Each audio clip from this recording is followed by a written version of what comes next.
अपने घरों का माहौल देखिए, दूसरे घर में जब आग लगती है ना तो बुझाने भले गए, लेकिन उस घर की तपिश नहीं महसूस कर पाते हैं हम। हमारी उंगली जब आंच के स्पर्श में आती है, जब आंच के संपर्क में आती है, तब हमें असली एहसास होता है कि जलन यहाँ पर हुई है। आप कल्पना करिए कि ये सब आपके साथ घटे। वो श्रद्धा बालकर मुंबई की ना होकर के कहीं मोहाली की बिटिया हो, कहीं आपके घर की बिटिया हो। मैं कविता पढ़ता हूं, सुनना कि कर नृशंसता की हदें पार।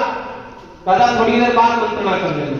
मैं जरूरी कविता पढ़ने के क्रम में हूं कि कर नृशंसता की हदें पार, संबंधों की मोटी काटी, या दृश्य देख हो उठी विकल भारत भूत की पावन माटी।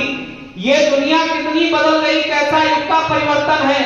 श्रद्धा की व्यथा कथा सुनकर व्याकुल सबका अंतर्मन है। सब कहते हैं ये आफताब है धूप निकम्मा उन्मादी, कुछ कहते हैं इस जाहिल की फितरत की ठहरी देहाती। लेकिन जो इसने किया धरा सुनकर होते रोंगटे खड़े, पत्थर दिल भी हिल जाएंगे कांपेंगे जो दुर्दांत पड़े। ओ आफताब के ओ आफताब चल मान लिया कि तू इस सब का आदि है, जो बहता तेरी नसों में है वो लोहू ही देहाती है। लेकिन ये करने से पहले लेकिन ये करने से पहले क्षण भर को तो सोचा होता, श्रद्धा के मांस लोथड़ों को टुकड़ों में ना नोचा होता। तो श्रद्धा के मांस लोथड़ों को टुकड़ों में ना नोचा होता। और श्रद्धा कौन है?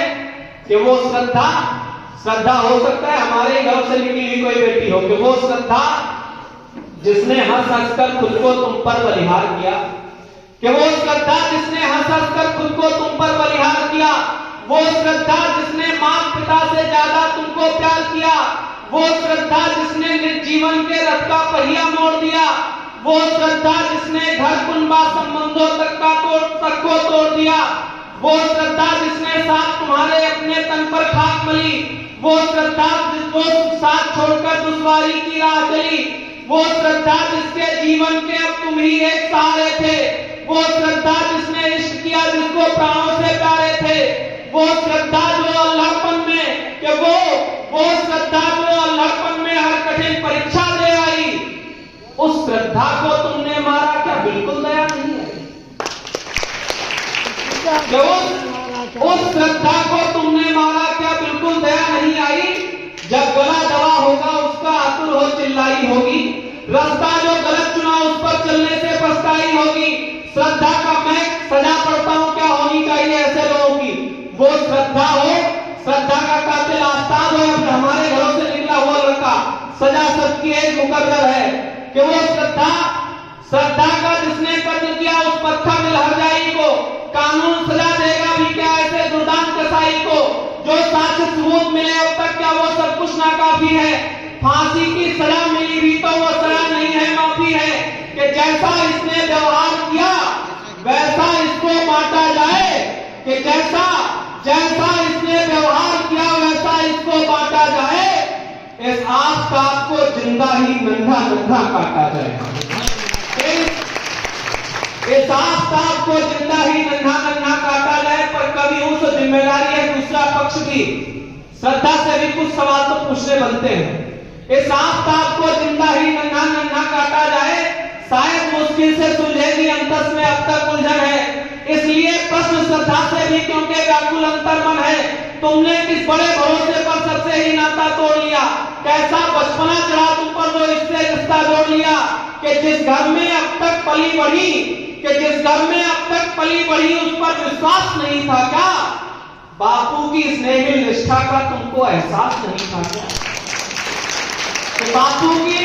बापू की स्नेहिल निष्ठा का तुमको एहसास नहीं था क्या? अंतिम 8 पंक्तियां पढ़कर मैं स्थान लेता हूं। कुछ भी अच्छा हुआ तो मुझे आशीर्वाद की तालियां देकर विदा करेंगे। बापू की स्नेहिल निष्ठा का तुमको एहसास नहीं था क्या? कि वो आफताब पत्थर निकला उस निर्दयता से मारा है। क्या सारा दोष उसी का था, कुछ तो अपराध तुम्हारा है। जिसने टुकड़े 35 किए उसको अधिकार नहीं था ये, जिसने टुकड़े 35 किए उसको अधिकार नहीं था ये। कुछ और भले ही हो जाए पर बेशक तार नहीं था ये। कि अपने भविष्य के बड़े प्रश्न इस तरह गलत बनाओ मत। पूरे माँ बापू का जीवन जीते जी नर्क बनाओ मत। यदि आफताब आमीनों पर कि यदि आफताब आमीनों पर तुम योनि वाली जाओगी, कि यदि आफताब आमीनों पर तुम योनि वाली जाओगी तो कोई बचा नहीं सकता, फिर निश्चित मारी जाओगी। तो कोई बचा नहीं सकता। बहुत बहुत